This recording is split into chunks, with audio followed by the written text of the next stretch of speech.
Ahoy, my friends, Ryder here, and welcome back to another Final Fantasy VII Ever Crisis video.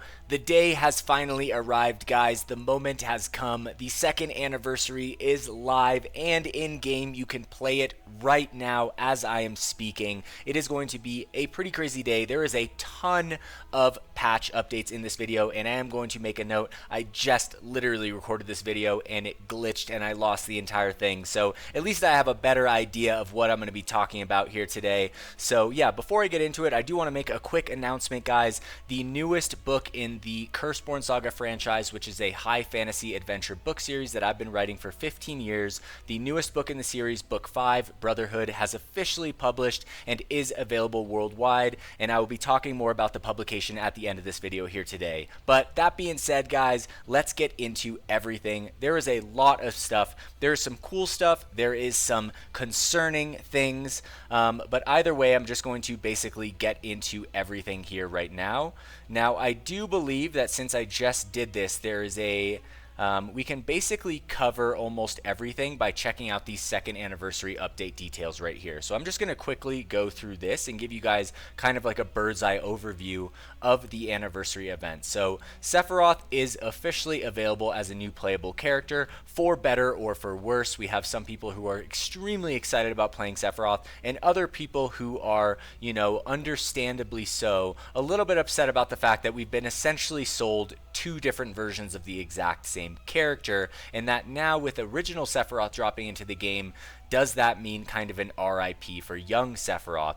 In my opinion, this wasn't really handled the right way. The way that this should have happened is that originally Sephiroth should have dropped into the game, and there should have been periodic first soldier costume releases in the form of young Sephiroth as we went, so that we never got to the point where there's actually two different Sephiroths in the game, which honestly, overall, I feel like is not really in the best interest of the company. They found this way to sell us Sephiroth twice, and, players are aware of it, so it's not necessarily the greatest thing. However, that being said, the silver lining is we do finally get to play Sephiroth in his original form, which is really freaking cool, guys. Alright, so Sephiroth comes equipped with the R ability Reprieve as his unique ability. Additionally, while using his signature Overspeed ability, he gains immunity to damage. The ATB cost of all command abilities is set to 1, and his own attack is increased. He is insanely OP, guys. That is an insane Overspeed ability. The ATB cost of all his command abilities is set to 1, and he gains immunity to damage. That is really surprisingly good. Although there is a drawback. Okay, guys, there's a drawback. The overspeed gauge will decrease each time the total damage received exceeds a certain threshold. This powerful overspeed truly befits the legendary soldier. So I guess that as you attack in his overspeed form, it can basically, the more damage you do, the faster it wears off, I'm guessing. Alright, so we are going to have a bunch of stuff. We have a Sephiroth original enhancement event, so you can get a bunch of enhancement items for him to level him up. Get the Sephiroth original exclusive 5-star weapons Masamune and Kotetsu as a gift. That's fantastic. We are going to get a second anniversary gear voucher. So I will be making a video where I'm basically, looking over all these gear voucher options and giving you guys my opinion on all of these costumes since I was around for the release of every single one of them. Alright, let's see. Clear all panel missions to get second anniversary gear voucher, a limited wallpaper from Advent Children, new item Memoria of the Church 2 years later. So this is a Memoria. It's a new item that can be equipped to a party, not a player, but a party, and it will basically boost all of the stats of the party in different ways. Okay, so we are getting a free one here. Panel missions will be held. That's where we're going to get the second anniversary gear vouchers from the panel missions. Alright, log in to get reawakened limit break medal ×3. For those of you guys that are newer players, limit break medals, you can use them in a draw to summon weapons from previous anniversaries, limit break weapons from previous anniversaries, which is really nice.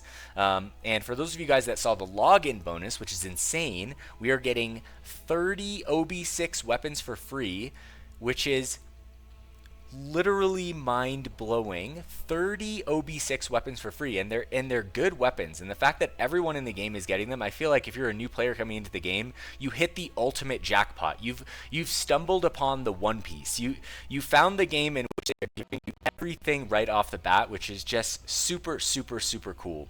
All right, so here we have second anniversary daily free draw up to 250 draws. All right, a daily free draw 10 will be held. The appearance rate of 5-star weapons is increased by 1.5 on Sundays and doubled on Wednesdays. Good to know. All right, log in to get up to Mithril Ingot times 10, a lottery box second anniversary times 3, and Mako Gem second anniversary times 10 every single week. All right, so that is great. And here it says right here, plus a login bonus featuring OB6 weapons and a login bonus in which you can get up to draw ticket times 200 will also be held. Absolutely awesome, guys. This is super cool.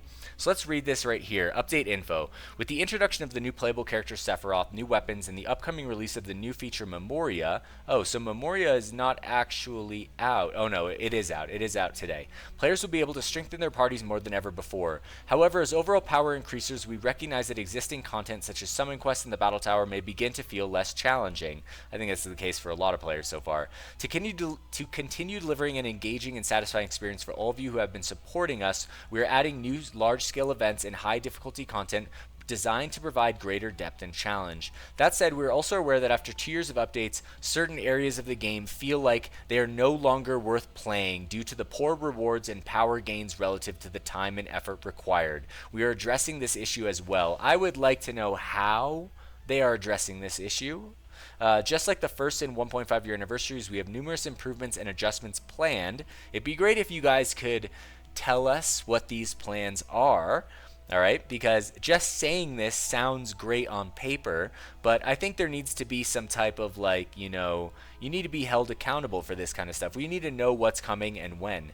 And these are all intended to bring us closer to our goals for the update, which we outlined above. For details on the individual updates, please refer to the sections below. All right, so we have the new feature Memoria, which is a new party equipable item, guys. It has special M abilities, which are these abilities over here. So it can have multiple abilities.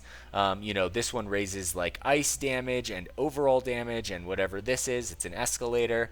But it is going to be pretty cool. I will be making videos on all of this stuff. I'll make like a Memoria guide, etc. as we go. I'm just kind of like skimming through everything right now just because there's a lot of stuff.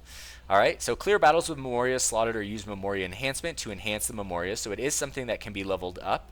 There's a new content trial of the summons Fury, where we will be allowed to, it's kind of like a battle tower, where every day there's going to be a different summon that we can fight, but the specifics in what it's weak to or strong against can be changed. So like example, you see Ifrit here where physical attacks are effective, but then also a different Ifrit where magic attacks are suddenly effective. Honestly, this feels a bit lazy in my opinion. It's a little bit like battle ranking-esque where, it's just kind of simple changes that really wouldn't take that much effort on their end, which I feel like is like Applebot's bread and butter. They really love figuring out something that doesn't take any effort on their end. So hopefully this will turn out good, but it does look a tad boring to me so far as of right now.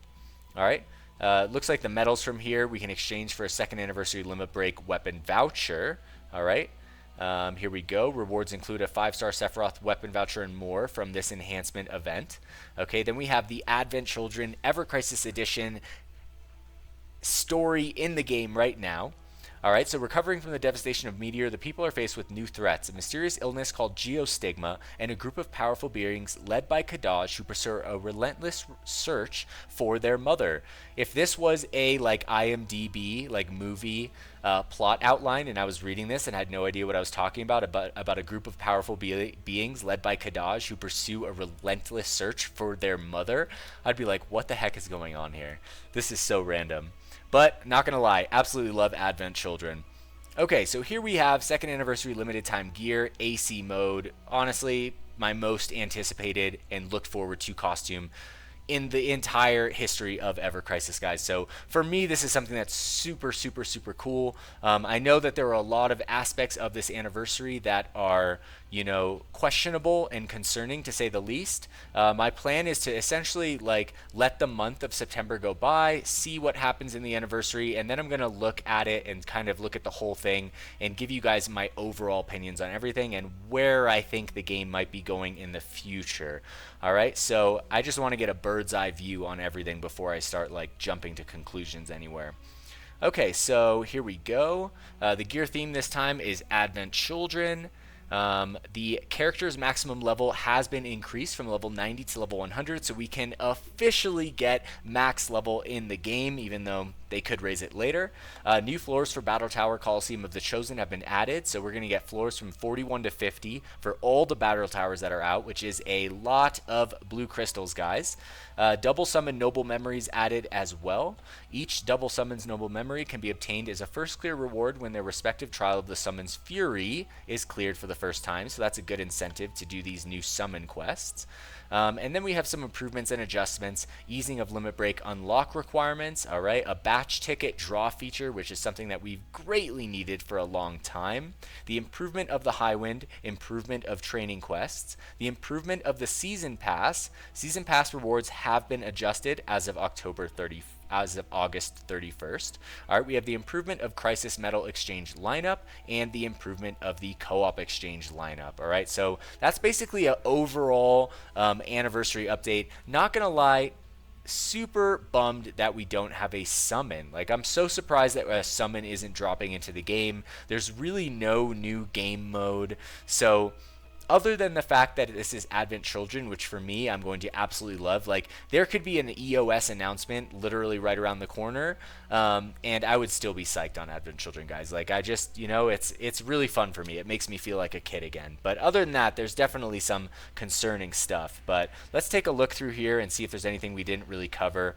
There's nothing really here. We're going to take a look at this later on. I can confirm there are 3 limited weapons on this banner, which is absolute bullshit in my opinion. I repeat, absolute bullshit. And so there are some great things about this anniversary collaboration, and there are some things that are a bit messed up, so to say. All right, so I will take a look at this later on, especially in my to pull or not to pull video, which will be coming out tomorrow. There is a new step up draw. The first draw is free. That's pretty much where I suggest for you guys to go. These are very expensive overall, and I don't think that they are really worth the red crystals at the end of the day. Okay, so we have the maximum level increase right here. The towers added to the Coliseum. We have the escalation challenge for Bahamut Sin. Now, for all of you guys who don't know, Bahamut Sin is the Bahamut from the Advent Children movie. So our escalation challenge is going to be to fight that exact summon. Really, really cool. I loved that scene where Cloud like digs the sword in him and just basically runs it all the way through his body. Super cool. Really loved it a lot. So this is going to be something I'm really looking forward to.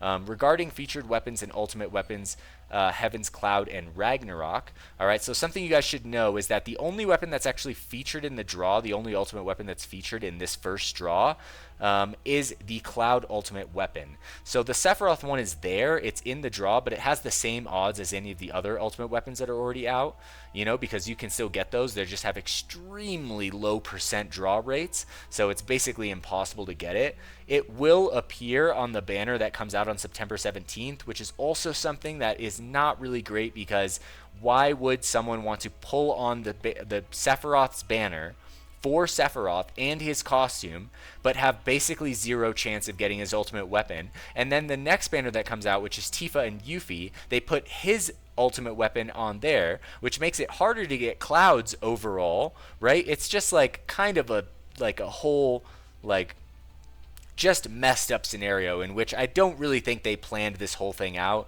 Honestly, like it's a bit rough to see sometimes how they implement things in this game. So, you know, this is just going to be something that I talk about when I review the entire anniversary and give my thoughts at the end of September and really like weigh down on everything and kind of give my predictions for the future of the game based on this anniversary. All right, so let's go back here. Okay, we'll go back down to the second page, but I think that's basically covering everything. We got the Day of 7 gift, so we got the 1,000 blue crystals.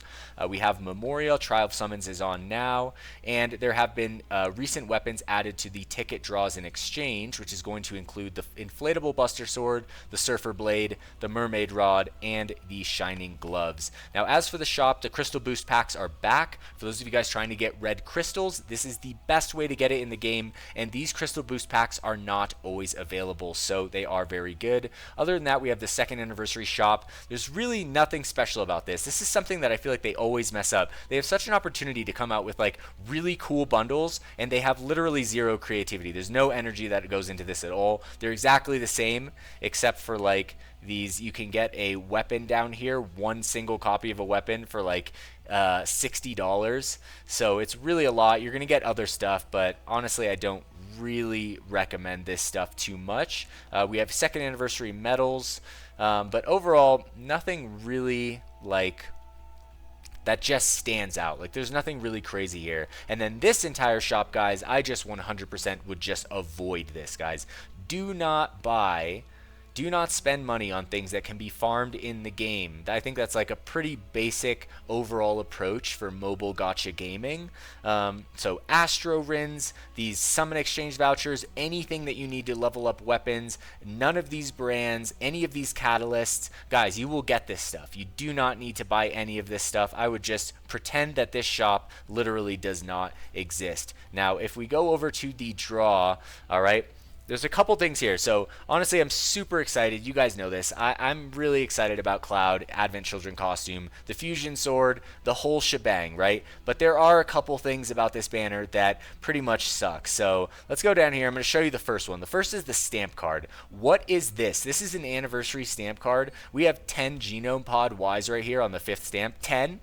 I have 12,364. Like, it's like there's no thought going into any of this at all. There's a bunch of players coming into the game. You're giving away 30 OB6 weapons and you're giving 10 Genome Pod Ys right here. This should be 100, if not more, 1,000 Grindstone chunks. And then on top of that, we have 3 limited weapons on one banner, and then the ultimate weapon is going to change on the next banner literally in 10 days from now.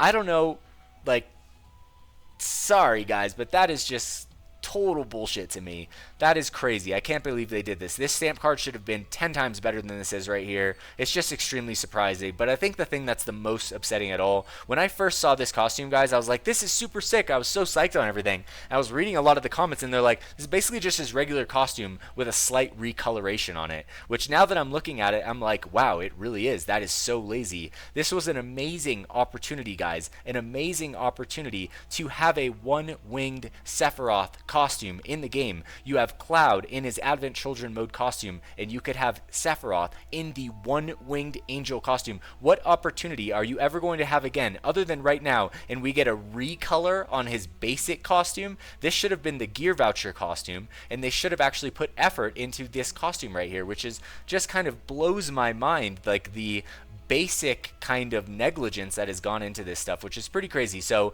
on the one hand, super excited. On the other hand, I'm just like, what is happening? Who is making these choices over there at this company? It literally makes no sense to me whatsoever. But other than that, guys, that's going to basically conclude the patch updates for Advent Children. I will be making a ton of videos in the next 2 weeks, guys, following everything in this anniversary. I should be having a video probably almost every day coming out. So I'll be covering everything, guys. I'll go through the story. I'll cover Memoria. You know, I'll cover Sephiroth's weapons, you know, banner reviews, everything like that. So I'm really looking forward to this anniversary. I'm hoping that it's going to be good, but there definitely are some concerning things that, like I said, I will talk about in a video towards the end of September once I've had the chance to really get a bird's eye view of the anniversary, where I'm not jumping to conclusions. I'm letting something play out. I want to see how everything works before I'm like kind of tearing things apart, right? So that being said, guys, you know, like I said at the beginning of the video, my newest novel did publish. It is available now. I will have a video trailer at the end of this video for the book. So if you guys do want to support me, Brotherhood, the Curseborn Saga Book 5 is available on Amazon Amazon right now for ebook, paperback, and hardcover. I will put a link in the description of this video, and I greatly appreciate your guys' support. So basically, that's going to conclude the video here today. If you're a new player looking for a Discord, a community to hang out with other players who love Ever Crisis, we have a Discord. It's called the Curseborn Discord. There's a link in the description of this video, so please don't forget to check out the description, come join our Discord, join the community, and we can all have a bunch of fun together. So that being said, guys, that's going to conclude everything. I'm curious to hear you guys' thoughts, and I will catch you on the next one. Peace.